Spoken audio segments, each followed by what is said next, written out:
What up, TTK Potters? Welcome back to the program. I'm your host, Sky Guasco, joined as always by my man, Bobby Lamarco. We are continuing our mini-series on running back steals from 2021, making sense of how they actually became a steal according to their ADP and how we can find guys similar to them and player comps heading into 2020 who can be this year's X player. We've already covered Jonathan Taylor, Austin Eckler, Joe Mixon. If you haven't caught those videos yet, double back right here on the YouTube channel, Fantasy Focused. You can catch us on Facebook, Twitch, and Twitter as well. These are not available on the podcast. Make sure you follow along on YouTube. Longer episodes once a week on the podcast. You can find this Candlestick Kids Fantasy Football Podcast anywhere you listen to the Believe Podcast Network. Today's candidate, Damian Harris of the New England Patriots. Bob's going to kick us back a little bit for yesteryear on the 2021 recap. I'll give you a 2022 preview. Bob, let's kick it.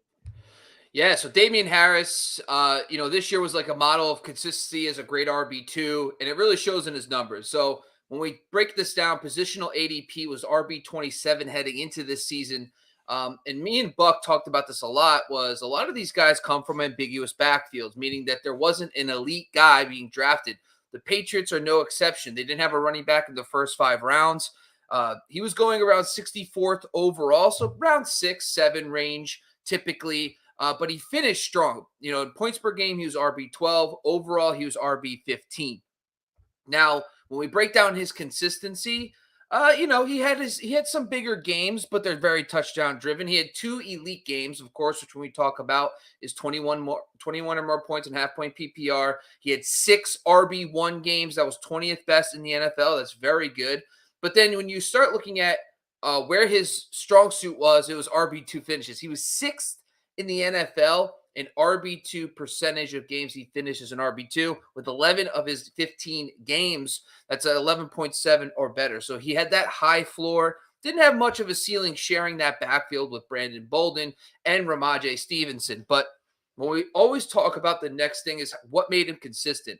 Now him, Austin Eckler, and James Conner, I've talked a little bit about how these guys are the 3 glowing, touchdown outlier guys. Their percentage of touches, the percentage of fantasy points that came from touchdowns probably are not going to repeat.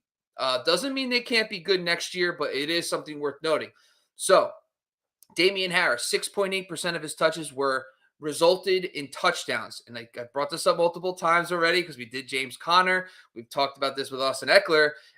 There's a 90% chance of the guys who play next year that they will lose 2% off that. There's a 70% chance that they'll lose 3%. There's only a 35% chance they will finish with at least a 4% touchdown touch rate. So that's notable. Also, 44% of his fantasy points came from touchdowns. That outside of James Conner, that was the second highest rate amongst top 24 running backs. That's most likely going to come down somewhat. However, before we start getting all crazy, I wanted to take a look at, why was he getting this amount of touchdowns? Well, it's because he was getting great, elite red zone usage inside the 5. 46 carries inside the 5. He converted 13 of those red zone carries for touchdowns. That's a 28% rate. That's actually 9% higher than what we typically see. It's about 17% carries in the red zone to touchdowns. Then you look at his inside the 5. He had 16. That was inside the top 5 this season. 16 inside the 5 carries and converted 9 for touchdowns. That's a 56% conversion rate. The league average is about 40%. So when you're looking at that stuff, you're like, okay, obviously there's going to be some regression, but he did have that elite usage. Now, before we start running for the hills, the good news is the Patriots as an offense have always been very, very one of the best. They were the best in the last 8 years in carries inside the 5. They average about 26 per season. This year they had 24. So they were right about that Tom Brady years. I know they had a big drop off last year, but they're right back to where they started with Mac Jones at quarterback. There could be a lot more inside the 5 carries for Damian Harris next year. The biggest problem for Damian Harris is he's basically a non-factor in the passing game. He only had 10.8% of his fantasy points from the receiving game. That is one of the lowest marks. That is actually the lowest mark of top 24 backs, right on par with Rashad Penny. So those 2 guys are the lowest rate.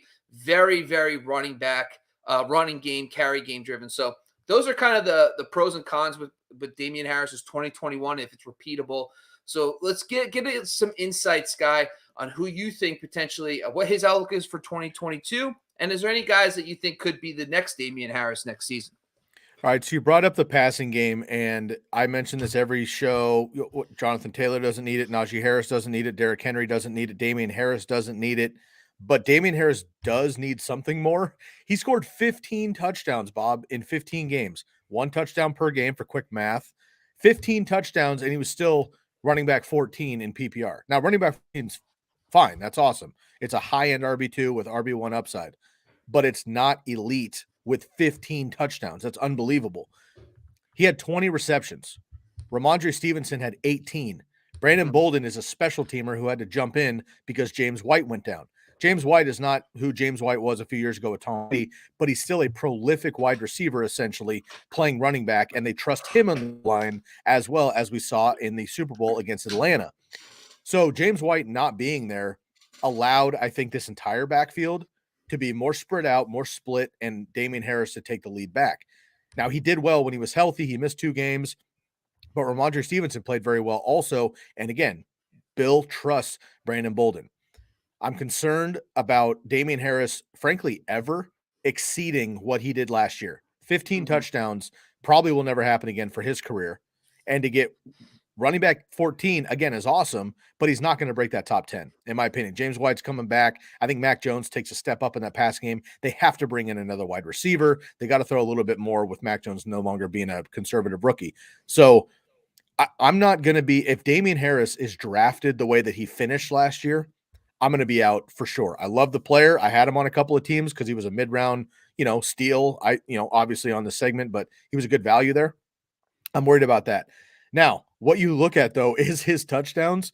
He had 1 touchdown in the first 4 games, and then he had 1, 1, 2, 1, 1, missed a game, 0, 1, 1, missed a game, 3, 2, and 1 to end the season. He played 15 games, and there was only 4 games where he did not score a touchdown. He scored multiple touchdowns multiple times, but again, does not have the passing work. So I'm not excited about Damian Harris for a number of reasons. First of all, we cannot trust historically over 20 years, all right?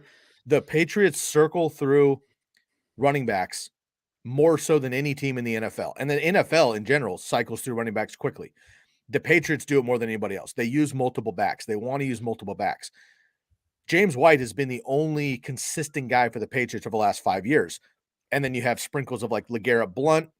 Sony Michel did okay for a little bit. Rex Burkhead had some pretty good games. But LeGarrette Blount was the only other running back that you can consistently rely on for the Patriots. And even he was kind of a question mark. So I love Damian Harris, but when you look at a comp of who could be this year's Damian Harris, this is really odd, but it might be his teammate, Ramondre Stevenson. He had an incredible preseason. Damian Harris has been hurt off and on through out of his career, unfortunately. Ramondre Stevenson was also quite efficient inside the red zone. With James White coming back, if Damian Harris happens to go down or lose any luster at all, I think Ramondre Stevenson is going to have a chance. So Ramondre Stevenson's a guy that I think can step up to be this year's Damian Harris.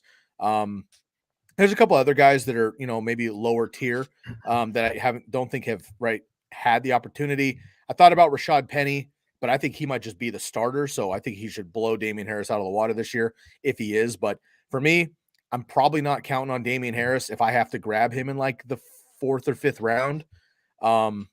That might be a good value for a starting running back, but because of the type of running back that he is, I don't see him finishing top 15 again this year. Therefore, I'll probably fade and go with Ramondre Stevenson or just get James White in the 14th round because everyone's forgetting about him in PPR. Well, White's a free agent, so we'll see if they re-sign him. Yep. I might as well. He's free and he knows this roster. I think the other thing I would love to see is if Stevenson because neither of them really took that passing game role. It was Brandon Bolden, like you brought up. So it'd be nice to see Stevenson fill that role and then Damian Harris take more of the early down work. That'd be awesome in fantasy world, but this doesn't how it works with the Patriots. The tough part about the Damian Harris situation is you got to find a potential starting running back that's going to be going, in the 6 to 8 round range that could have this touchdown upside. And a player that's probably not going to go that late, but I do like the comp is going to be Josh Jacobs. Because with Josh McDaniels coming over, You know that the Patriots have a history of relying and having a boatload of carries inside the 5. They run the ball consistently in the red zone. If Josh McDaniels kind of brings that philosophy over to the Raiders, I could see Josh Jacobs getting some opportunities to score more touchdowns. So he's someone that I would be interested in to see how that works out there. I know it really gets under your craw a little bit, but Well, overall, it's going to go ahead. let me pause you on Josh Jacobs really quick. So if you're looking at comps, aren't Josh Jacobs and Damian Harris kind of similar already with potentially for I mean, you guys know how I feel about Josh Jacobs. I'll save that. But for fantasy, wouldn't Josh Jacobs actually probably be ahead of Damian Harris? Right, that's what I was saying. Well, the other thing too is Damian Harris might just be Damian Harris. Like, because if you look at PFF's rankings, I said, probably sooner than the 6 to 8 range, would probably a similar type makeup. The way he's going to get his fantasy points is going to be a Josh Jacobs. But Damian Harris, right now today on PFF, they're ranking him 74th overall. So like he's going to be going in the 6th, 7th round. If you're going to get him there, listen, I'm just saying historically speaking, I know there's been a rotating door at the running back position, but when you look at the draft capital, they actually gave Damian Harris a year after they spent the money, the draft capital on Sony Michel. Michel gets hurt, doesn't produce. They give Damian Harris the workload. I'm just saying he's probably one of the higher draft picks they've taken on running back in a long time. The Patriots really just haven't had the consistent on a rookie contract. So that's another thing. It's not like they're signed up free agent. It's not like it's an unrestricted undrafted free agent running back like Jonas Gray or something crazy like that. So I do think that Damian Harris, he's probably not going to get much love because he finished fine. He has a great RB2 season, finishes like we just talked about between 12 and 15 range. But PFF is already ranking him out in the 6th, 7th round. So I think Damian Harris might be the Damian Harris next year. But Josh Jacobs, because of Josh McDaniels, because of the reliance in the red zone, I think he has an opportunity to be one as well. Fair enough. I'm just a little bit worried about. I mean, we see this with the Patriots constantly.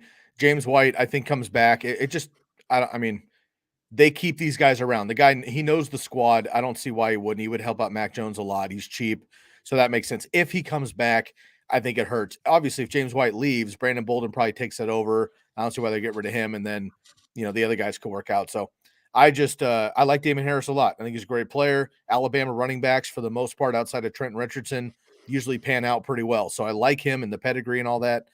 He had a hell of a season, but he doesn't have burner speed. He doesn't have a lot of big playability. It's a lot of just like Josh Jacobs-esque efficiency, but a lot of touchdowns. And look, no matter how you get your fantasy points, that's what you want. So if he can continue to score, I love it.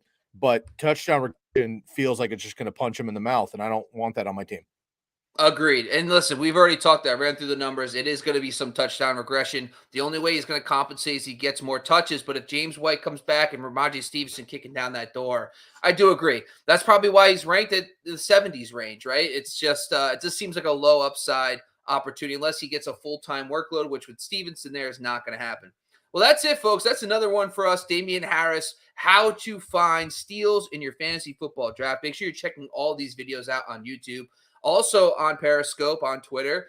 Make sure this is once again the Candlestick Kids Fantasy Football Podcast on the Fantasy Focused YouTube channel. I'm your host, Bobby LaMarco. That's Sky Gawasco.